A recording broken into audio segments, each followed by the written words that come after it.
Amém, queridos? Deus abençoe, tome seus assentos. Pretendo ser breve essa noite. Toda vez que a gente fala isso aqui, a gente acaba demorando muito. Mas eu pretendo, não sei se vou conseguir. Como eu disse, eu acabei de chegar de um voo muito bom. Nunca tinha feito esse trajeto de ir para o Brasil através do Panamá, né? Então a gente utilizou em São Francisco, Panamá, Brasília. Eu gosto de dirigir, então para mim sair de Brasília para Goiânia é tranquilo. Gostamos bastante desse trajeto. E nesse trajeto eu experimentei algo assim que já não tinha um tempo que eu não experimentava. Quantos de vocês já se perderam? Assim, já se perdeu? Você já se perdeu em algum momento da sua vida? Quem não levanta a mão, não é possível que você nunca se perdeu. Você nunca se perdeu. Perder-se é muito ruim. Perder voo, perder rumo, perder direção é muito ruim. Dessa vez não fui eu que me perdi, né? Graças a Deus. Mas é ruim estar com pessoas que se perderam. Eu estava, nossa parada era de 5 horas, né? E a gente descobriu que tinha uma sala que você podia pagar um valor, ficar lá. E nós fomos para lá. Aí faltava alguns minutos, tomamos um banho, fomos para o nosso voo.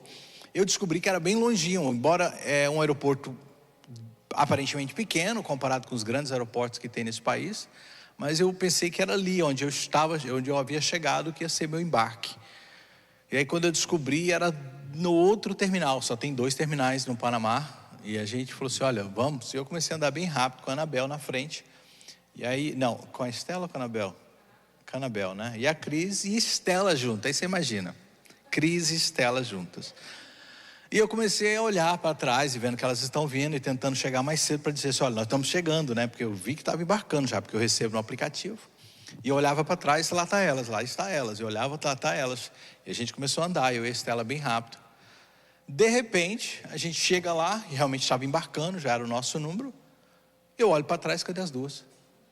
Sumiram. Eu olhei e falei, meu Deus, cadê aquelas duas perdidas? Eu falei, elas estão chegando, né? E acontece que quando você está fora do país, os seus telefones não funcionam, nada funciona. Aí é difícil, você começa a ficar em pânico, você já está entrando e essas duas nada de aparecer. Eu falei, Estela, vamos atrás. Aí eu falei para a mulher assim, olha, tem mais 2 aí, eu vou atrás dela. Ela falou, moço, tem que embarcar.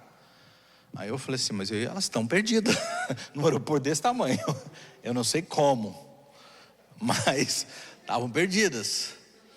E eu saí com a Estela atrás delas. O resultado era para ter virado para a esquerda, só tinha esquerda e direita.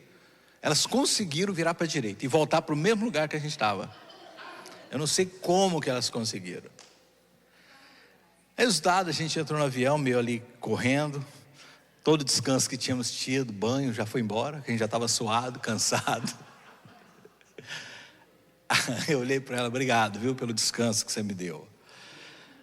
Mas é ruim demais ficar perdido, irmãos. É muito ruim ficar perdido. É muito ruim você ir para a rota errada. E é sobre isso que eu quero falar hoje. Eu quero usar uma história, um texto bem longo que está em Lucas, capítulo de número 24. Todos vocês conhecem essa história, se você já está andando com o Senhor há um tempo. Deus falou algo comigo sobre esse texto, muito, muito singelo, muito óbvio, mas que a gente não se dá conta muitas vezes. E a gente vai falar sobre isso porque está fresco na nossa mente esse assunto. Então eu quero cobrir esse capítulo inteiro. Se você tem o seu aplicativo, abra por favor sua Bíblia. Lucas 24, capítulo inteiro a gente vai ler. A história começa no verso de número 1, dizendo assim, no dia da semana, primeiro dia, da semana, que é domingo, bem cedo, as mulheres foram ao túmulo, levando as especiarias que haviam preparado, e viram que a pedra tinha sido afastada da entrada. Quando entraram no túmulo, não encontraram o corpo do Senhor Jesus. Enquanto estavam ali, perplexas, 2 homens apareceram vestidos de mantos resplandecentes. As mulheres ficaram amedrontadas e se curvaram com o rosto em terra. Também não é para menos, né? Então os homens perguntaram, por que vocês estão procurando entre os mortos aquele que vive? Por que você está procurando entre os mortos aquele que vive? Ele não está aqui. ressuscitou. Lembre-se de que ele lhes disse na Galileia: é necessário que o Filho do Homem seja traído e entregue nas mãos dos pecadores, seja crucificado e ressuscite no terceiro dia. Então lembraram-se destas palavras de Jesus. É interessante que a gente esquece das palavras de Jesus, né? Lembraram dessas palavras de Jesus. E voltando do túmulo, foram contar aos 11 discípulos, e todos os outros que haviam acontecido. Então não só os 11, mas todos os outros. Outros quem? Outros discípulos. Verso 10, Maria Madalena, Joana, Maria, mãe de Tiago, e outras mulheres que acompanhavam, relataram tudo aos apóstolos. Para eles, porém, a história pareceu absurda, e não acreditaram nelas. É interessante que às vezes a gente tem um testemunho tão poderoso para contar, e ainda há pessoas que não acreditam. Jesus tinha dito que ia ressuscitar, Jesus tinha dito que isso ia acontecer. Os discípulos andaram com ele, viram milagres, viram Jesus operar maravilhas, mas mesmo assim, quando essas coisas aconteceram, eles ficaram em dúvida. Está fazendo barulho, né, William? Pode desligar aí, não tem problema não. Pensei que era um anjo do Senhor ir atrás, mas não. Então eles não acreditavam nelas, mas Pedro se levantou e correu até o túmulo. Abaixando-se, porque quem já foi em Jerusalém sabe disso, os túmulos são baixos, olhou atentamente para dentro e viu os panos de linho vazio. Então voltou para casa, admirando com o que havia acontecido. Verso de número 13. Naquele mesmo dia, que dia é esse? Domingo. No mesmo dia. Então não é que passou um tempão, as pessoas...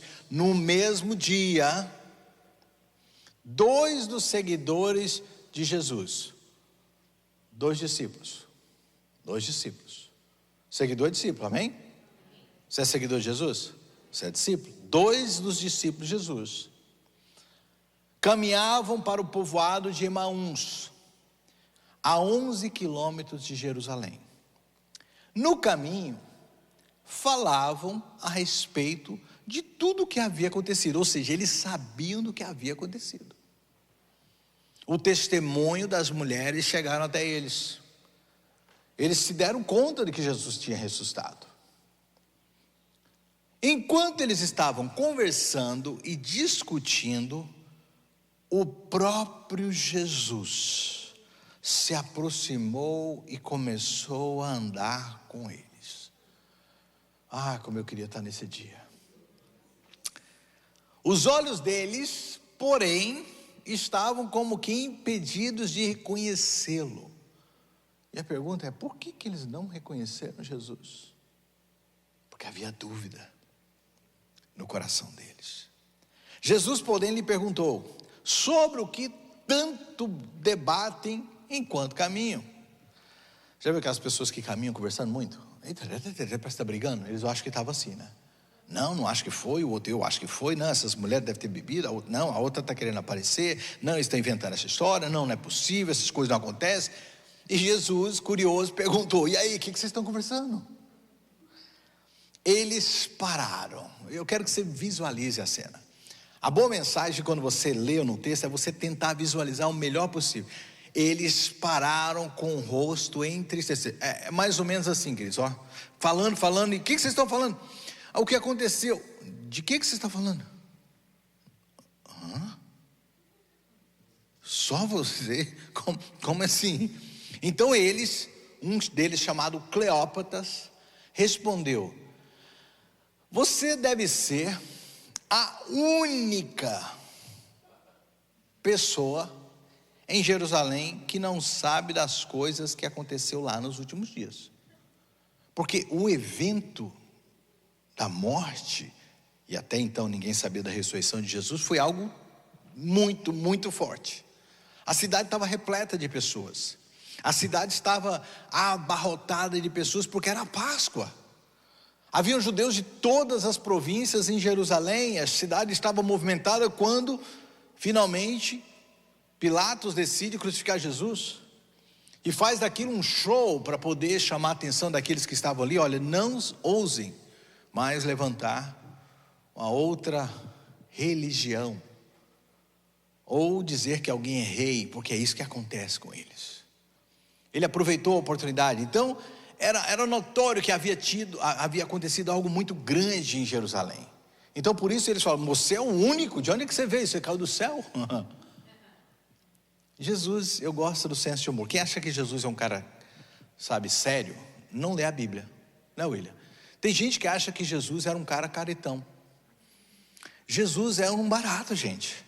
Jesus era bem assim, usando essa linguagem bem descolado. Ele usou assim um sarcasmo aqui. Que coisas? Ele pergunta para os caras assim: que coisas que aconteceu? Aí eles responderam: as coisas que aconteceu com Jesus de Nazaré. Eles deveriam ter parado aqui. Eles deveriam só dizer: o que aconteceu com Jesus? Aí a gente tem a informação de Lucas, o porquê que eles estavam a caminho de Emaús. Ele era um profeta. Olha a visão deles de Jesus.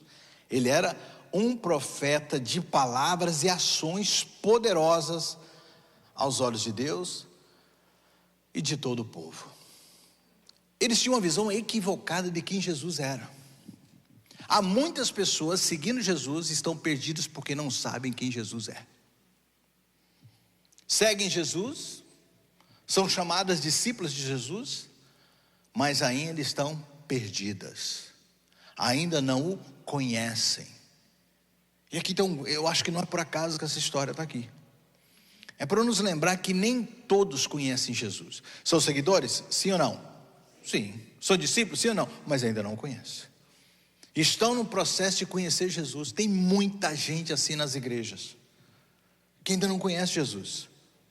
Jesus para eles é alguém fenomenal da parte de Deus, mas ainda não o conhece como Senhor e Salvador da vida. Às vezes até conhece como Salvador, mas não como Senhor. E aqui está claramente dizendo: eles tinham uma visão equivocada de Jesus. Jesus era um profeta. Aí eles continuam: mas a gente acha ele era um profeta, mas os principais dos sacerdotes e outros líderes religiosos o entregaram para que fosse condenado à morte e o crucificaram. Tínhamos, verso de número 21, esperança que ele fosse aquele que resgataria Israel. Que palavra é essa aqui, hein? Alguém que resgataria Israel. Quem sabe me dizer? Quem é um estudante aqui de teologia? Hã? Então, resgataria de Israel. Quem que é esse título? Hã? Alguém sabe? Cristos, Messias. A ideia judaica para alguém que resgataria os judeus da mão dos romanos era do Cristo, o Messias, o ungido de Deus. Então nós tínhamos a esperança que ele era um profeta, não há dúvida. Ele era um homem iluminado por Deus. Ele era alguém que fazia grandes coisas perante Deus e perante homens. E nós tínhamos, eu aqui, Cleópatas e meu amigo, que ele era o ungido de Deus, que ele era o Cristo que resgataria Israel. Isso tudo já aconteceu tem 3 dias. Olha bem que esses 3 dias não está aqui para dizer que eles tinham esperança que Jesus ressuscitaria. Estava aqui que a esperança dele já havia 3 dias que havia morrido. 3 dias que aquele que eles puseram toda a confiança, que seria o grande libertador de Israel. E é interessante que até hoje a nossa síndrome humana é essa: nós estamos sempre procurando um salvador da pátria. Nós estamos sempre colocando a nossa esperança em pessoas que irão nos resgatar da opressão que estamos vivendo. É só chegar um período eleitoral, preste atenção. É só chegar um período, a vida está difícil, as coisas estão complicadas, um grupo pende para um lado, um grupo pende para o outro e falou: é ele é o nosso ungido, ele é o nosso Messias, Ele é aquele que vai nos resgatar, os imigrantes de toda opressão. Esse é que vai resgatar toda a classe pobre da opressão. É esse que vai resgatar todos aqueles que sofrem dessa opressão. É esse que vai resgatar a sociedade não mais patriarcal e vai deixar um liberalismo. As pessoas estão sempre colocando as suas confianças em homens. E a visão que eles tinham era de Jesus como esse que resgataria. E havia 3 dias que essa esperança havia sucumbido. 3 dias, que eles ali sem rumo em Israel, em Jerusalém, perdão, pensaram, vamos seguir nossa vida, vamos para Emaús. Emaús é lugar das fontes quentes, ou seja, se a gente estiver usando, eu sei que não é esse o significado, mas a palavra Emaús significa fontes quentes, vamos sair desse lugar que a fonte aqui esfriou, a fonte aqui secou e vamos buscar águas quentes. Nosso coração precisa ser aquecido novamente, porque todas as vezes que você se frustra, você vai buscar uma nova fonte. Toda vez que você se desaponta num lugar, você corre para outras fontes. Há pessoas que estão num lugar hoje, que estão sedentas, famintas e sendo saciadas, mas é só vir uma decepção, que elas vão buscar uma nova fonte, uma nova igreja, um novo pastor, um novo casamento, um novo amigo, um novo país. Porque assim é o nosso coração. A gente está sempre em busca de novas fontes para nos aquecer. 3 dias se passaram e nós estamos agora em busca de uma nova fonte. Aí eles concluem, essa história deles para Jesus, verso 22. Algumas mulheres de nosso grupo foram lá no túmulo desse profeta, desse que nós achamos que era o Messias, hoje bem cedo, e voltaram contando uma história surpreendente. Disseram que o corpo havia sumido e que viram anjos que lhe disseram que Jesus está vivo. Alguns homens de nossos grupos correram até lá para ver. Eu fico imaginando a cara de Jesus vendo eles contar, né? Eu acho que Jesus deve ter feito umas duas vezes assim, ó. Como é que é? Tentando mostrar, ei, eu estou aqui, cara. Alguns homens do nosso grupo correram até lá para ver de fato. Tudo estava como as mulheres disseram, mas não o viram. Tem um personagem na Bíblia que é muito criticado, porque ele queria tocar nos dedos, na mão de Jesus com o dedo e na lateral. Ele é criticado porque ele queria tocar e ver. Mas você sabia que todos nós temos um pouquinho de Tomé? Pode alguém contar um testemunho para você tremendo da parte de Deus, porque essas mulheres contaram algo surpreendente. Mas no fundo a gente diz assim, não sei se eu acredito nisso não. Alguém está aqui na igreja e de repente uma unção extraordinária. Alguém, eu estou sentindo uma presença aqui. Uns mais sensíveis vai começar, amém, eu sinto também. Outros, sei não creio nisso não. Creio nisso não. Tem um monte de Tomé nas igrejas. E agora eu incluo discípulos de Emaús. Muita gente. Porque o testemunho era forte, o relato era poderoso. Era para eles também terem ido e se testificar o que estava acontecendo. As mulheres disseram e não ouviram. E aí Jesus falou assim, chega. Eu gosto de Jesus quando ele interrompe a gente nas nossas baboseiras, nas nossas, indagações sem fim. Então Jesus lhes disse, cala a boca agora, deixa eu falar. Fica quieto. Como vocês se assustaram que eu falei que Jesus mandou calar a boca? Mas já mandou mesmo, porque chamou de tolo. Porque isso aqui é pesado, a palavra é muito forte.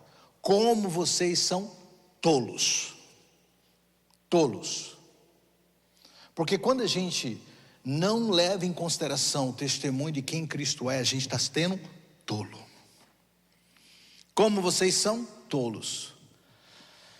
Como vocês custam a entender. Eu lendo essa passagem, sério, como pastor, eu me sinto tão confortável, porque a gente vê que as pessoas são assim, difícil de entender. E às vezes você está explicando uma coisa para elas, ensinando, ou elas aprenderam agora e daqui a pouco elas estão fazendo assim: meu Deus, como esse povo custa entender. Como custa entender? Entender o quê? O que os profetas registraram nas Escrituras.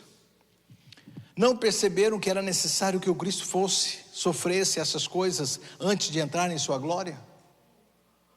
Então Jesus os conduziu por todos os escritos de Moisés e dos profetas, explicando o que as Escrituras diziam a respeito dele. Jesus deu uma aula para eles. Aproximando-se então de Emaús, que era o destino deles, que era a fonte nova que eles estavam buscando, Jesus fez com quem, eu digo que Jesus é cheio de senso de humor, fingiu que ia seguir viagem. Jesus, nós vamos ficar aqui. Jesus, então tá bom, vamos ver se eles me chamam, né? Vamos ver se eles querem que eu esteja com eles. Jesus fingiu. Aí eles disseram: fique conosco essa noite, fique conosco um pouquinho, pois já é tarde. E Jesus foi com eles para casa. Interessante que eles não chamou Jesus por quem ele era, ele chamou porque ele ficou com dó de Jesus. Tem gente que está com dó de Jesus até hoje. Quando estavam à mesa, ele tomou o pão e abençoou. Depois partiu e lhes deu. Verso 31. Então os olhos deles foram abertos e o reconheceram.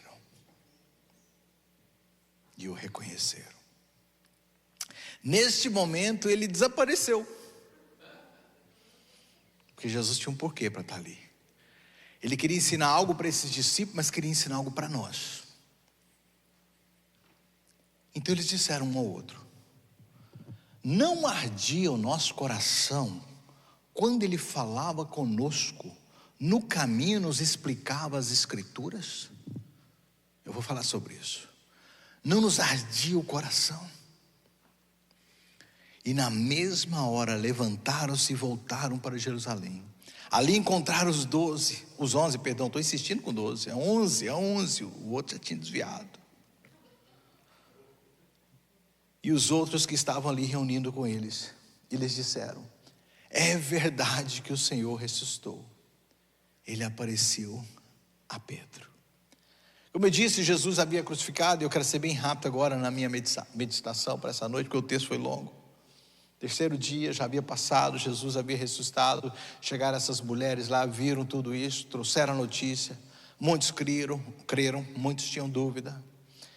E esse texto aqui, que a gente tem um relato, esses dois homens é onde eu quero focar, um que a gente sabe o nome, o outro nem mesmo, tem algo muito poderoso para nos ensinar. Cleópatas e esse outro indivíduo. O texto de Lucas deixa claro que a visão deles era totalmente errada a respeito de Jesus. E Jesus vai até eles para corrigir essa visão equivocada. Jesus é aquele tipo de Senhor que não deixa ninguém para trás só porque está equivocado. Jesus vai até a pessoa que está errada a seu respeito e tenta mudar a mente dela. Tenta mostrar para ela que não é bem assim. Ele foi até eles e tentou falar com eles, como a gente viu, eles achavam que ele era profeta, e começou a falar com eles, ensinou a Bíblia. Mas o ponto que eu quero trazer essa noite para a gente meditar é exatamente aqui. Chegamos aqui onde eu quero meditar com vocês essa noite. Mesmo tendo o próprio Jesus pregando para eles. Presta atenção nessa, pastor Urias, pastor Soares, pastor Milson. O próprio Jesus pregou para eles. Eu acho que Jesus não era mau pregador. Não sei, eu tenho minhas ponderações. Eu acho que Jesus era um tremendo de um pregador. Tremendo. O próprio Jesus pregou para eles. E uma mensagem poderosa, porque Jesus foi lá nos escritos, lá nos profetas e ensinou tudo. Em momento nenhum, pastores e irmãos que estão aqui, eu vi eles falando assim: faz o apelo porque eu preciso me converter. A mensagem era ardente, poderosa, porque eles próprios testificaram. Não nos ardia o coração quando ele pregava? Não havia um calor aqui dentro de nós quando ele falava? Sim, mas mesmo assim, não foi motivo deles se converterem. Mesmo assim, eles continuaram o caminho, porque não houve interrupção. A história do caminho de Emaús fala de um trajeto, fala de uma direção. E não houve nenhum momento Jesus falando com eles dizendo: para, vamos voltar porque a gente está errado. Eu entendi, a minha mente se abriu agora com o Senhor pregando aí, moço, eu não sei quem você é, mas a minha mente está clara agora. Eu preciso voltar para Jerusalém e ficar lá, até que do alto eu seja revestido de poder, como Ele me disse. Eu estou indo fora, eu estou saindo de Jerusalém, eu estou indo para Emaús, eu estou me esquecendo das promessas dele. Basta, a palavra já entrou. Você sabia que nem sempre a palavra vai gerar mudanças? É até contraditório o que eu estou falando, porque depende de muito mais do que isso para conhecer Jesus. A gente tem a palavra que nos arde o coração, que mexe conosco, mas a gente precisa do mover do Espírito e de algo mais. Porque palavra, o mundo está cheio de palavra. Tem palavras em tudo que é lugar, tem palavra na internet, tem palavra no mundo, tem palavra em tudo que é lugar, mas as pessoas continuam indo na direção errada. Continuam perdidas. Continuam virando para a direita, em vez de ir para outro caminho. Com todos os signs aí. Lá no aeroporto tinha muitos signs dizendo: portão, terminal 1, portão 207. Eu falei: como é que vocês perdem? E aí Deus falou comigo essa mensagem. Porque não é as mensagens que vai gerar alguém para o caminho certo. Não basta a mensagem, não basta pregar, não basta, tem mais. Porque se fosse só a mensagem, Jesus tinha parado no meio do caminho e feito um apelo. Tinha parado e falei: e aí, entenderam? Eles continuavam perdidos mesmo com a mensagem ardente. Irmãos, isso para mim foi um refrigério. Porque às vezes estamos tentando extrair dos pregadores a solução para o mundo e para as igrejas. A gente está tentando colocar sobre os pastores, sobre os pregadores. As pessoas estão assim porque a mensagem não foi lá essas coisas. Então nós vamos para o texto agora. E a de Jesus foi boa ou não? Foi ruim? Você vai me dizer para mim que a mensagem de Jesus foi ruim? Que Jesus não estava ungido naquela noite? Que a mensagem de Jesus tinha falhas técnicas, ele havia falhas na sua comunicação? Não, queridos, Jesus é o maior de todos os pregadores. Ele é a palavra e a palavra viva. A própria palavra viva falou com esses discípulos. O verbo falou, comunicou, expressou. Mas eles continuavam no caminho errado. Porque precisamos de mais. Precisamos de muito mais. Para conhecer Jesus, a gente tem que entender o que ele fez. O texto deixou claro para a gente. Verso 30. Quando estavam à mesa, ele tomou o pão e o vinho, partiu e os deu. Naquele momento, eles entenderam. Preste atenção, a mensagem, ela gera esse ardor no nosso coração. Mas é a mesa, é a comunhão com Cristo que vai gerar a transformação que a gente precisa. Não foi por acaso que Jesus, antes de partir, antes de ir para a cruz, ele fez questão de sentar à mesa. Ele fez questão de ceiar com seus discípulos, porque ele sabia, é isso aqui que vai segurar vocês no caminho. É esse entendimento do que é o meu corpo, do que é o meu sangue, que vai manter vocês na direção certa. Sem a intimidade da mesa, nós estamos perdidos. Sem a intimidade do Senhor da cruz, do seu sangue derramado na cruz, a gente está perdido. Pode ter a maior mensagem. Eu fico vendo hoje os congressos, os lugares. As pessoas hoje estão em busca de boas palavras, mas não transforma de vida. Pula de um lugar para o outro. É congresso tal, estamos lá. É movimento lá em tal lugar, olha nós. A geração que mais ouve palavra é essa. E palavras cada vez melhores. Os pastores hoje sofrem, queridos, porque a competição é grande. Não dá para pregar qualquer coisa. Hoje quando a gente prega uma mensagem meia boca, aí o pessoal já olha. Não sei não, aquele outro pastor lá prega melhor. Não vai converter nunca porque não tem intimidade de mesa. Você pode ouvir a mensagem que você quiser, você pode correr atrás do melhor pregador. Se não tiver a mesa, a comunhão com o Senhor, não há conversão. Vai ficar uma geração ouvindo palavra atrás de palavra sem ter mudança de vida. A gente precisa de entender isso e pregar isso mais. É interessante quando fala de mesa. A mesa do Senhor, como eu disse, foi o último ato que ele fez com seus discípulos. E o apóstolo Paulo, quando instituiu a ceia do Senhor, porque recebeu de Jesus algo sobrenatural, que a gente não sabe como foi. Como é que Jesus deu isso a ele, em que momento apareceu para ele, explicou, porque é o Paulo que ensina a gente a ceia. 1 Coríntios capítulo 11, a partir do verso 23. Porque eu recebi do Senhor o que também vos entreguei, que o Senhor Jesus na noite que foi traído, tomou o pão, tendo dado graça, partiu e disse: é meu corpo dado por vós. Semelhantemente, depois de ter partido o pão, tomou o cálice e disse: este é o cálice da nova aliança.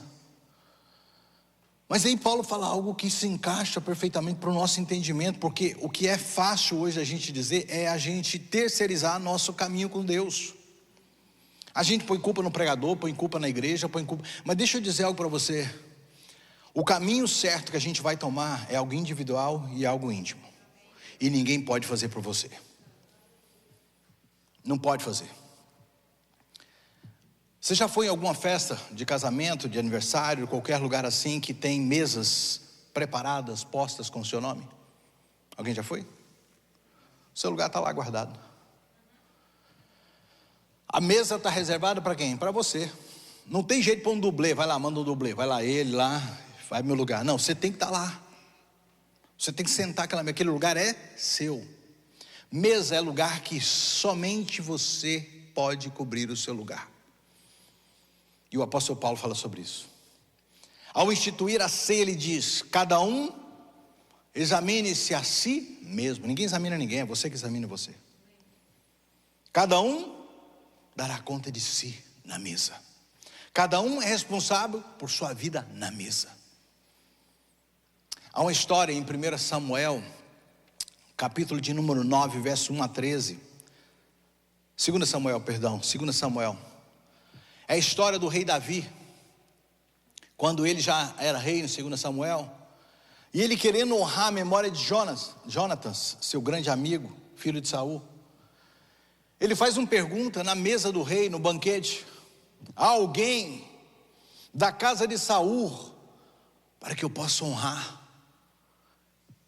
em memória de Jonatas, meu amigo? E alguém meio tímido lá, meio com medo, pensar assim: a ideia é que sempre os reis que entram matam todos que ficam do reinado passado.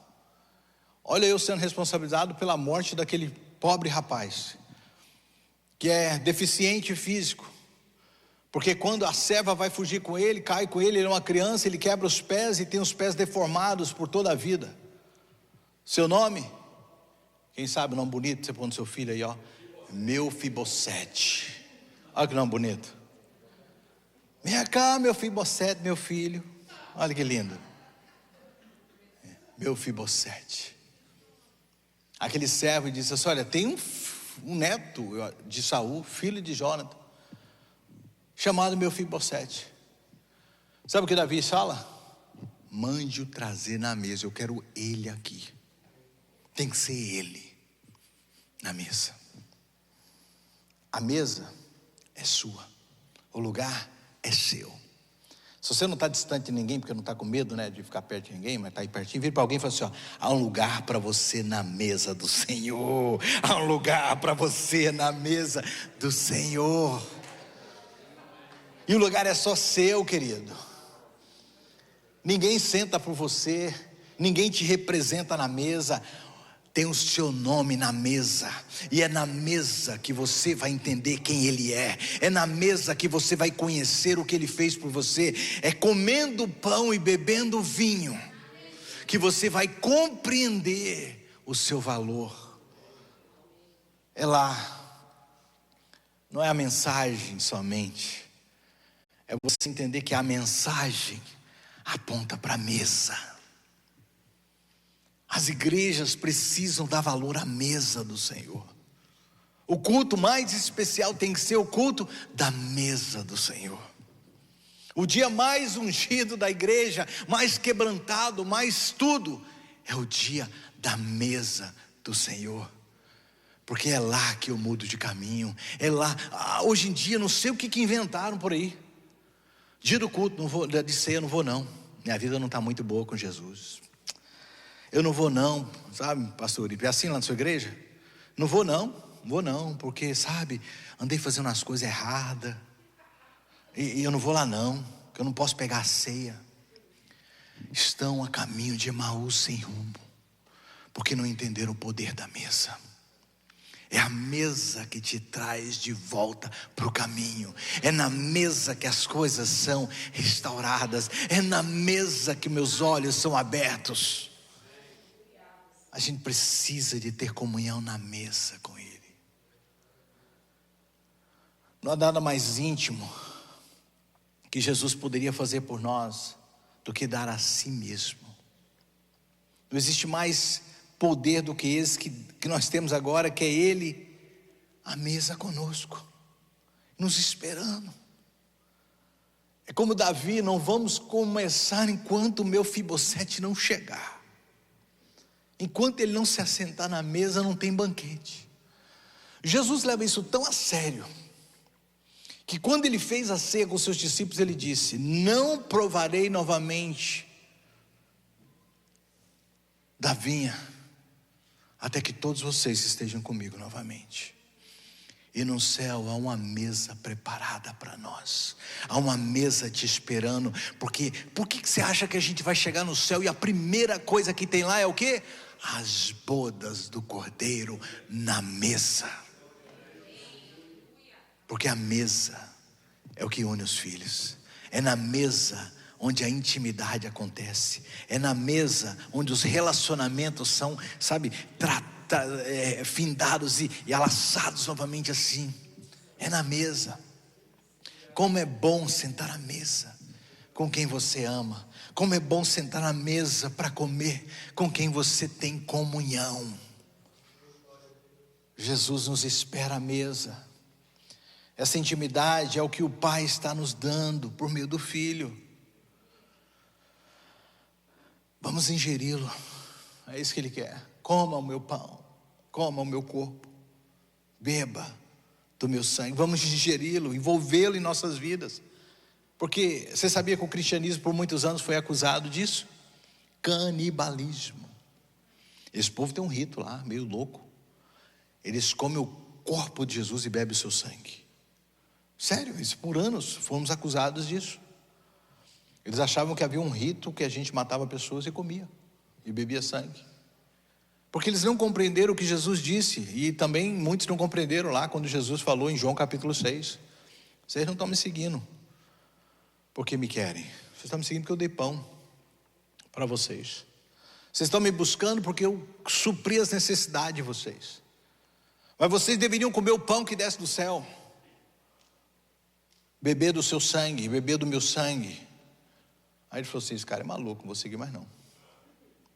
Muitos foram embora naquele dia. E Jesus, como era mansinho, virou para os discípulos: vocês não querem pegar descendo não? Vamos, vaza. Foi isso que Jesus falou na linguagem de hoje. Pega descendo, some. Eles disseram: Senhor, para onde iremos se só Tu tens a palavra de vida eterna?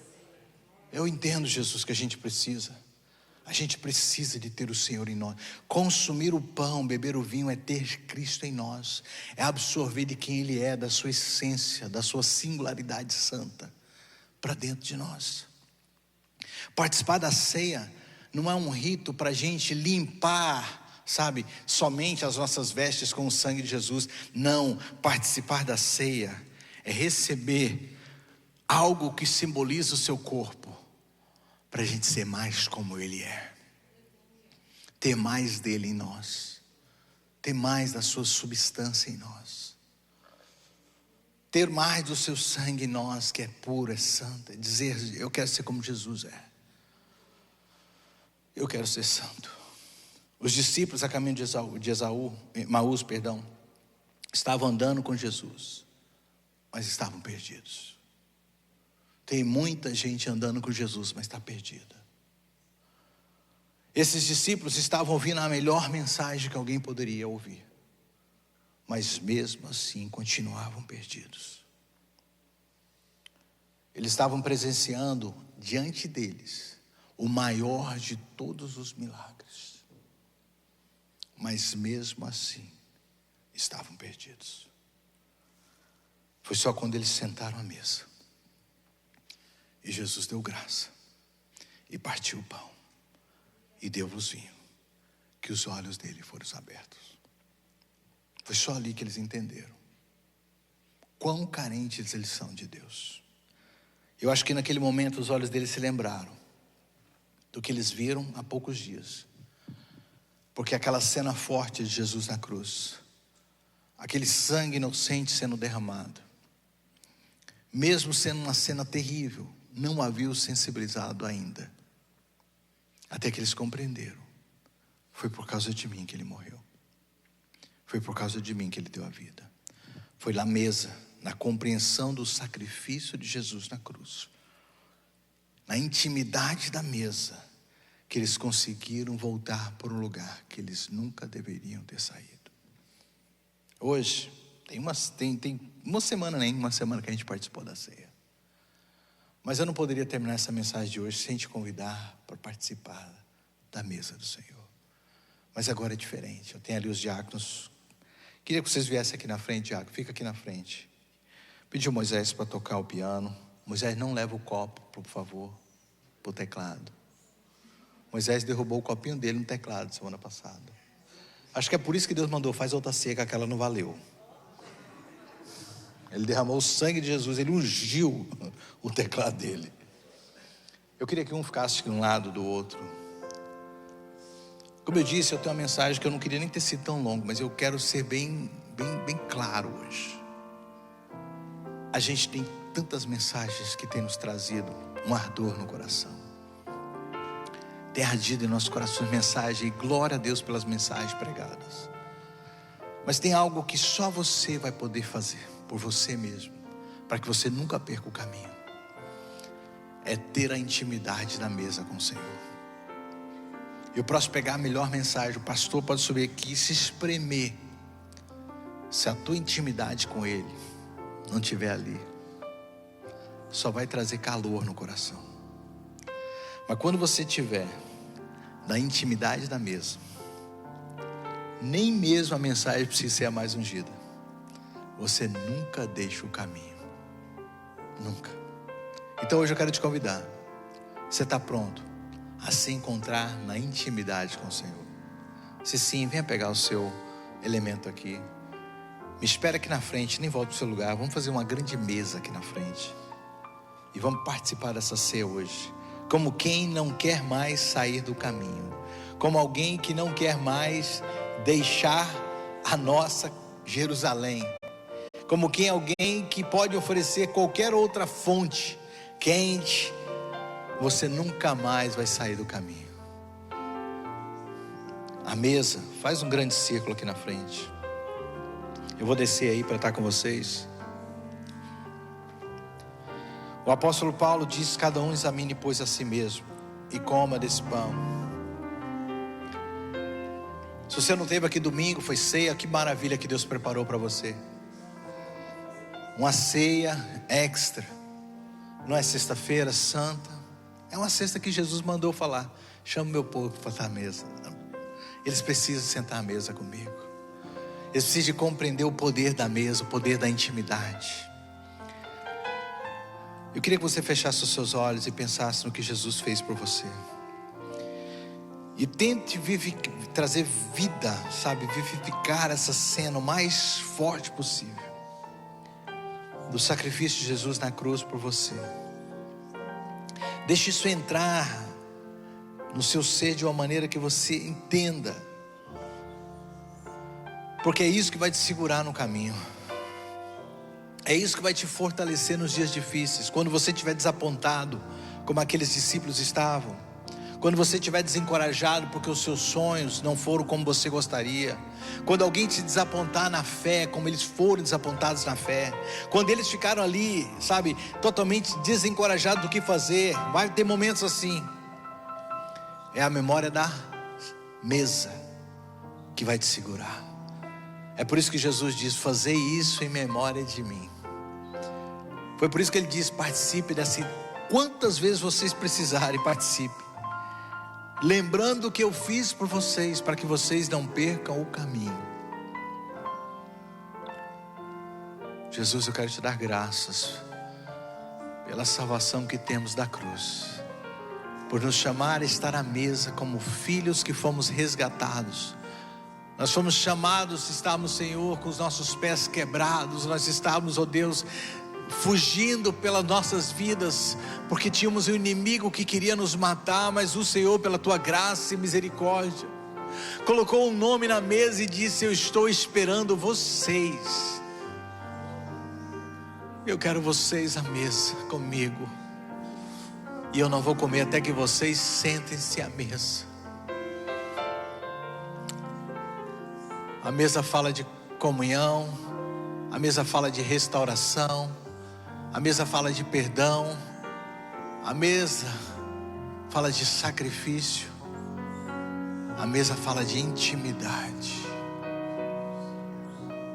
Jesus, te damos graça agora por nos chamar a ser parte dessa mesa.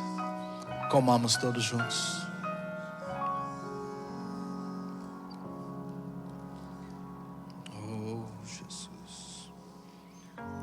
Rodolfo, pensa numa música bonita para a gente cantar, e logo depois disso aqui, a gente terminar adorando a Ele.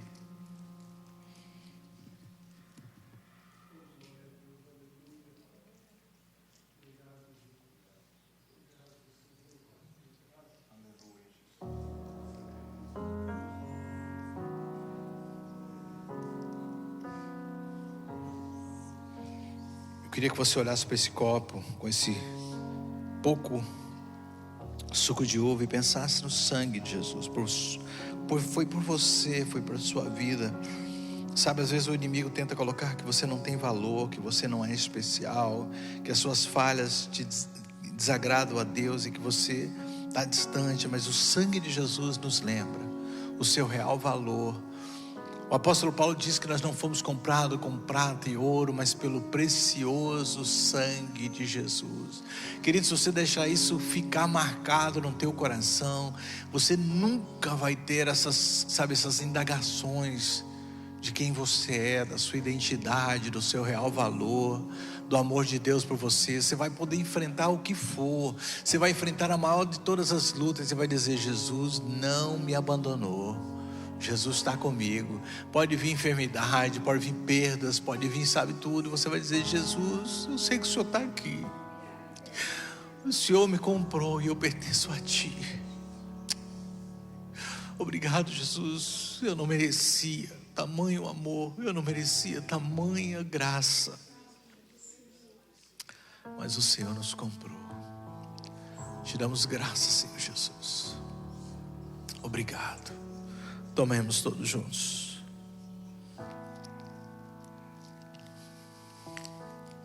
Aleluia. Sei que você pode glorificar Ele.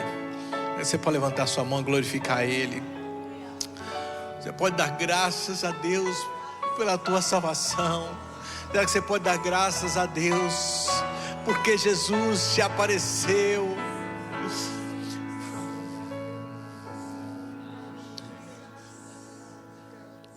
Aleluia, Jesus.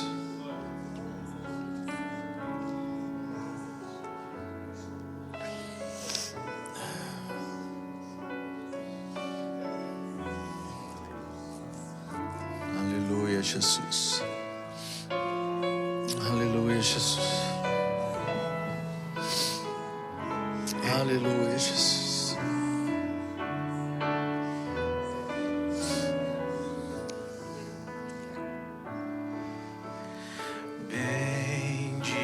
Seja o Cordeiro que na cruz por nós padeceu.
sangue lavado,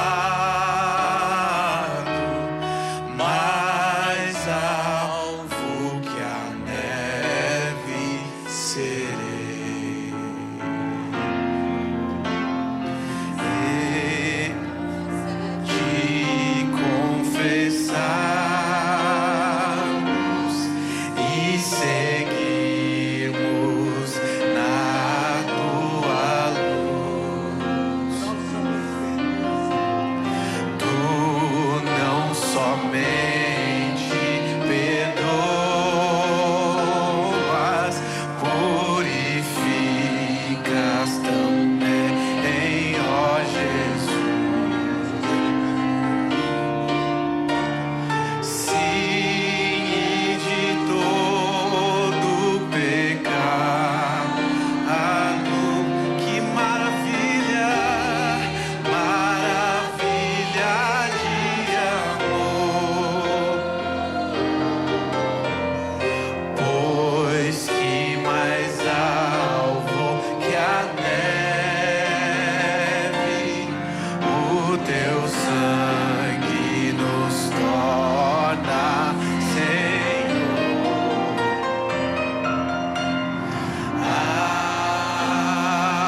Alvo mais que a neve,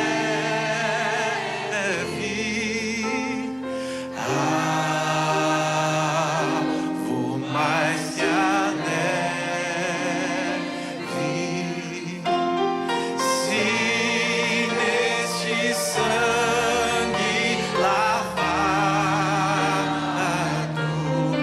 mais alvo que a neve serei, mais alvo que a neve serei. Glória ao teu nome, Jesus. Alguns de nós, Jesus foi hoje lá no caminho do nosso Emaús nos buscar. Eu sinto que algumas pessoas hoje estavam no caminho que Deus estava olhando para você e dizendo: não, não é por aí não. Eu vou te buscar, eu vou te colocar de volta na mesa. E daqui você não pode sair.